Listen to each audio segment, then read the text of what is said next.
Yes, I'd been out fishing that day, and when I got home, I was moving cars, and I got this pain in my chest, and it was getting worse. I got out of the car. I thought this was probably a result of the rowing, but once I got into the house, this extreme pain hit me, and I collapsed on the floor, and I was yelling out in pain. I remember being transferred onto a hospital trolley, but after that, absolutely nothing. The pain that I suffered at the start was this extremely acute pain just below my sternum.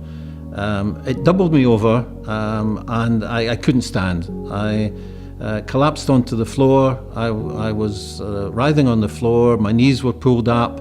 I can generally take pain quite well, I'm told.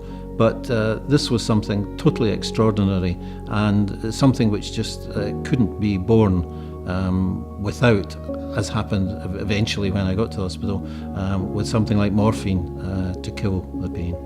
It took me 3 months, I would say, to be more aware and be able to sit up properly.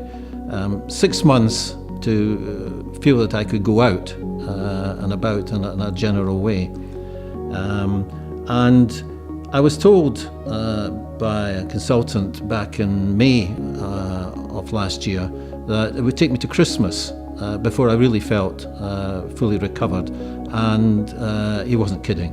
I now feel that I'm capable of doing everything that I was before, but I would say it took 9 months to get to that stage. As far as AP was concerned, I'd never heard of it before. None of my family have heard of it before, and never at any time was I told in the hospital just how serious it was. My wife went home and, as she does, looked it up online and found the lines that it was a high mortality rate and could be serious damage to organs. She never, of course, told me this. She just sat there, held my hand and smiled. I think the general public are pretty much like myself. They're totally unaware of what acute pancreatitis is. And when you're talking about them having a picture of it, I think the picture is a blank canvas.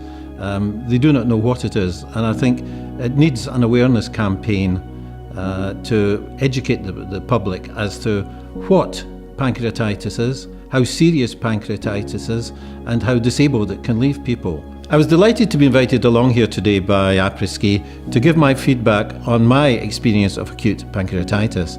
I would certainly encourage others to do the same. The more information that the medical teams have on what happens to people and how they feel about it, the more they can do research and fight this terrible illness.